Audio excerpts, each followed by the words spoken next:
real pleasure to serve under your chairmanship, and I understand the point that we are waiting for a permanent Minister for Disabled People, but in the meantime, I'm sure it won't be long. It's a great honour to be here. I formerly served as a Parliamentary Under-Secretary for Disabled People, so the role has now been significantly enhanced, so it's an extra pleasure to be here in that enhanced role, albeit temporarily.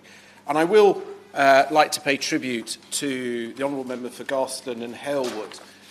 We only met last week on a separate case, and I know from her time as a former minister, we've had an earlier debate, I think it was this year, on a similarly related topic, that there is real, genuine feeling and passion for supporting some of the most vulnerable people in her constituency, underlined with a genuine knowledge in this area. And I'm very happy to look at those cases that have been taken up, and I extend that to all those people who've raised them, and I will take that envelope. I can see it's ready. And I would also like to pay tribute to the Honourable Member for Liverpool West Derby, Honourable Member for Wallasey, the Honourable Member for Liverpool Riverside, and the Honourable Member for Battersea for again, there was a common theme. It is clear each member genuinely cares about some of the most vulnerable people who do rely on people like us, the decision makers, to get it right. Whilst I didn't necessarily agree with everything that was said, I absolutely support the thrust of why those comments were made. And PIP as a benefit is meant to be a high quality, objective, fair and accurate assessment which focuses on the fundamentals of living an independent life. And today we spend somewhere in the region of £55 billion supporting those with disability and long-term health conditions. In real terms, it's about £10 billion higher than when we first came to office in 2010. It's about 2.5% of GDP, 6% of all government spending. It's an incredibly important area of government expenditure. There's just over 2 million claimants now on PIP, many more either coming into the system or due to come into the system. And an overview is currently 31% of PIP claimants access the highest rate of support, and that contrasts to just 15% under DLA. And I don't wish to diminish any of the points raised, and I will cover many of the things raised where we still need to do more. But we must remember that it has come a huge way from the old legacy benefit. And the one thing that is consistent with all stakeholders and charities that I speak to in my current role and formerly as a Minister for Disabled People is nobody is advocating going back to the old DLA system. Under PIP, those with ASD, 45% will have the highest rate of support. For motor neuron disease, it's 84%. For multiple sclerosis, it's 53%. For Parkinson's, it's 55%. And many of the speakers rightly highlighted mental health, and under PIP, it's 31% will get the highest rate of support. Under DLA, it was only 6%. PIP is 5 times more of the claimants with a mental health condition will access the higher rate. It doesn't mean it's getting it right all of the time, but clearly the direction of travel is a significant and much-needed improvement. And in cash terms, the average claimant is getting £15, 4 pence a week more on PIP than compared to DLA. Yes, it's an average, and we are highlighting cases, and I am going to come on to that. And part of the reason was because under the old DLA system, it solely relied on self-assessment, and for many claimants, the very, very complex DLA forms was a barrier too far, and people who were in genuine need of support were missing out. And secondly, the lifetime awards, while seemingly an attractive thing, it missed the point that many people enter the benefit on a lower rate of support because your condition gets progressively worse. They were often on a lifetime award with a advice that if things deteriorated, please contact us for reassessment, and either people didn't, either because they didn't want to risk losing their benefit, or they weren't aware, they sort of didn't appreciate that it could work to their advantage financially to get that reassessment. And bearing in mind, 1 in 3 claimants' conditions change so significantly within a year, they could be due a change in those circumstances, of which the majority would be higher. Making a case for the benefit itself. I don't think anybody's arguing that the benefit is fatally flawed. What we're asking is that the assessments are more accurate because of the problems they're causing. And he's making a case about conditions which deteriorate, and yet I've brought a case to his notice where people in deteriorating conditions are actually having their awards lowered. And I wanted... Can I just make one point? This debate is about the administration of personal independence payments on Merseyside. So we want to have, from the Minister, talk about administration and Merseyside. But it's important to set out the overview of where we are. And absolutely right with those cases. And that's why it was so important to highlight those cases in Liverpool and Merseyside that then shape how we do the administration. And underlying all of the work that we do is in conjunction with the stakeholders who've got that frontline experience. And many of the speakers highlighted many of the excellent charities and support groups within Liverpool and Merseyside who are feeding in, and they are right to challenge, they are right to shape, and they are right to help us implement those changes. And I've seen many, many cases where their frontline experience has brought to our attention some common sense that is needed to be applied, and that has been done. That isn't all complete, and examples that were given today, and without knowing all of the, sometimes there's two sides of a story, but presumably with those cases, that with your offices, they have been extensively looked into. There are clearly issues that need to be looked at, and you have, all of the members have my commitment that we will look very carefully at those cases. Now, looking at the forms, yes. Thank the Minister for giving way. He says you will look at all these individual cases, and there are many cases, but does the Minister recognise that actually there's a significant issue and problem that's taking place? And we've heard a snapshot from just one part in the Merseyside today, and we know that this is a wider issue. So when we're thinking about the administration of PIP, does the Minister not recognise that there is a wider issue here? Minister. We always recognise there is a need for improvement, and we continue to review all of the processes, not just with PIP, but with all parts of government activity, and it's right to do that, and I'm sure whichever party was the government would have the same commitment. Looking at the forms, 92% of claimants do complete the forms, but that still leaves 8% who have challenges with their forms. And we've already tried to make improvements, changing the language, the tone, the style, shortened paragraphs, and we commissioned further independent research to support further changes. And for those 8%, ahead of further changes, we can grant an additional 2 weeks extension. We try to identify vulnerable claimants who we may actually have to go and help them with that initial application. And we've also produced, again with the support of charities and stakeholders, videos to explain the process, trying to make it clearer, remove some of the understandable anxiety of claimants. And those claimants with severe mental or behavioural conditions, learning disability, development disorder or cognitive problems who can't engage with claims process, again, we will look to try and offer what support we can do beyond what some of the excellent work that's been highlighted by those local organisations. Now, many of the concerns raised were to do with the actual assessment process.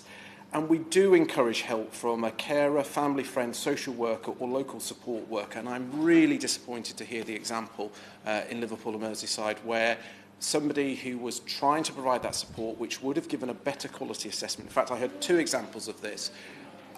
This shouldn't be happening, and it is something that we need to look into, because that is an incredibly important part, not just because people are anxious, not because it is a complex process to demonstrate all of your own individual challenges. But for some people, particularly with long-term health conditions, it's become a given. They no longer see it as a challenge, they no longer raise it, and then they would be getting not the level of support they should be getting. And sometimes it takes that person with them to say, actually, that isn't right, and we need to do that. Now, there was talk about the time for the assessment process to get just a few... Yeah, OK. It's a bit hard with twins. I wonder if he can explain then what he's going to do to stop. He was disappointed to hear. The example that I gave, and my honourable friend gave an example too, of this going very wrong. What is he going to do to stop it? Because this is a fundamental problem with administration. Minister. I have weaved in as many of the answers as I can. But on that average length of time for assessment, it's 15 weeks now. It actually had fallen initially at its worst was 42 weeks back in July 14. So it's fallen by 2/3 to 15 weeks. We did get it down. We did get it down to about 13 weeks. But feedback from stakeholders and charities was better to take a little bit longer to help people, particularly the most vulnerable claimants, gather evidence. Now these assessors are health professionals. They are either occupational therapists, nurses, physiotherapists, paramedics or doctors, and they must have at least 2 years experience from when they became fully registered. And I think I just want to put on record, Sir Edward, that whilst understandably there's been some criticisms of some cases, and they are very important cases, the vast majority of the staff on our front line are well-trained, exceptionally hard-working, and have those claimants' interests at heart. And I think we would all recognise that. And the skills that they are to have emphasises on accessing people with conditions affecting mental health, intellectual and cognitive functions. And there is comprehensive training on how health conditions and impairments affect claimants in their day-to-day lives. Now, this comes now, hang on, because this comes to the last intervention. What are we doing to make sure that's a given and the cases that are coming up shouldn't be happening? Well, first of all, there is the independent audit to quality assure what's going on. That's separate to us, and it's important, and we look at that. Our own DWP clinicians will also observe cases. We get a considerable amount of very helpful feedback from stakeholders, and this is part of the reason why there was a call for the video recording. And obviously the pilot, we agreed to the pilot in the autumn last year. That's been going forward, very encouraging. And presuming there's not some sort of backlash from stakeholders, I think we would be looking towards the end of the summer to make that a given. And I think this would make a huge difference, particularly in the cases where there is clearly, as something isn't going right, we can actually see back at the recordings, and that will hasten our ways to then address with it and come back further on to the appeals. But I would say that satisfaction in 2015-16 was at 76%. It's now at 82%. It's still got way to go, but again, the direction of travel is improving. Yes. I raised this case where someone who was deaf, 95% deaf, her father wasn't allowed to write the questions out so that she could see them. The interview was terminated early, and the assessor had the opinion that she could hear, and she was pretending not to. How on earth do we allow that to happen if the system is as good as the Minister is claiming now? Well, as I said earlier, it is difficult when you don't have the full side. I'm not saying that's not right, but if that is exactly how it is, that shouldn't be happening, and that needs to be looked at, and that's why there is my commitment to go and look at it. The general rule, and we had this with the case when the Honourable Member for Hellwood met with me last week, common sense wasn't being applied. And the rules are in place, the training guidance is in place, and we've got to make sure that is consistent across the board. A number of people also highlighted in Liverpool and Merseyside that they weren't offered home visits.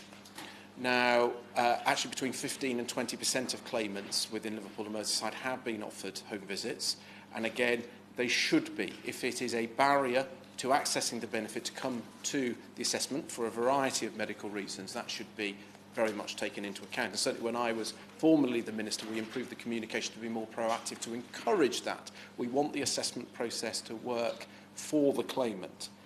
And I also welcome the fact that we introduced the video relay service for those that are deaf and use BSL, and that is important not just within PIP but across all of our front line places. Yes.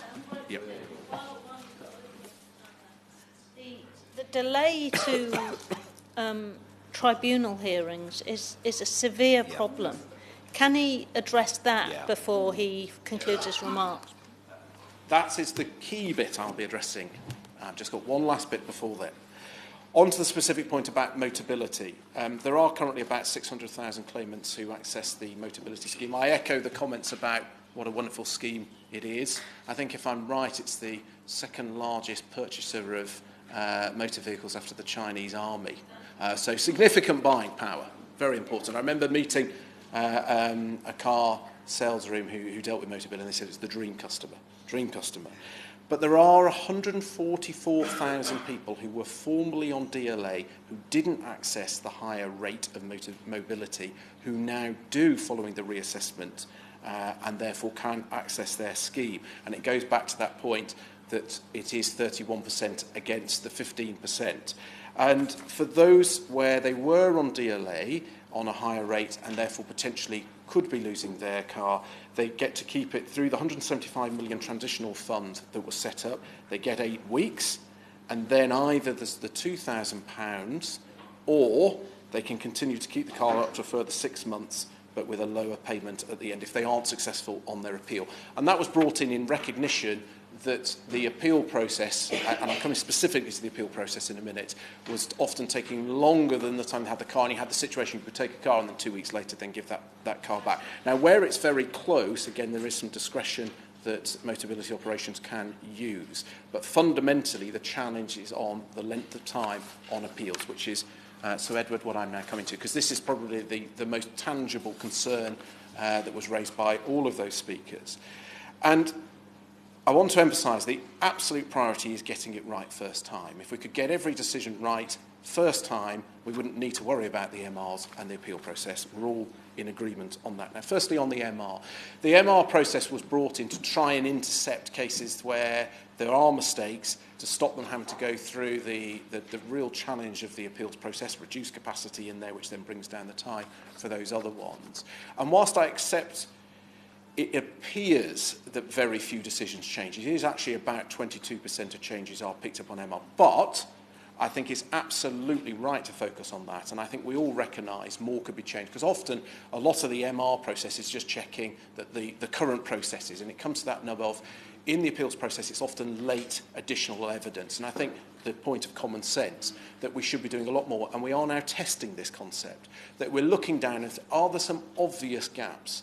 And can we pick up those obvious gaps? Has there not been a GP note? Has there not been supporting evidence that we suspect will be presented? Of course, can.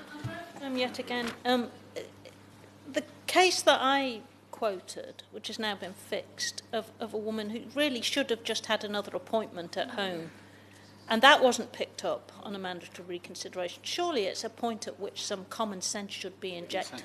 Absolutely, and that is what we are testing, to look that we can strengthen where we can see there are obvious gaps, to assist that claimant there, because it will be quicker for the claimant, it benefits us because it reduces capacity within that process. And we are working with HMCTS to try and address the capacity issue, both in terms of the new digital service, recruiting additional judges and additional tribunal panel members, and that can't come quick enough. It is right to say the majority of those successful appeals are because of that late evidence. We should see that as an opportunity to look at how we can do more to get that evidence in the first place. And we are committed to learn those lessons to improve it for everyone. So, Edward, it's been a real pleasure to respond to this debate. I know we have a group of MPs who are very passionate in this area and are real champions for their constituents. I've listened to all of the points raised. I will take those individual pieces of casework away to go and look at, and collectively we all have a duty to keep applying common sense, improving that. We are seeing we are heading in the right direction. That is welcomed by stakeholder groups, but there is still more to do, and I have a commitment that I will do what I can to support that work.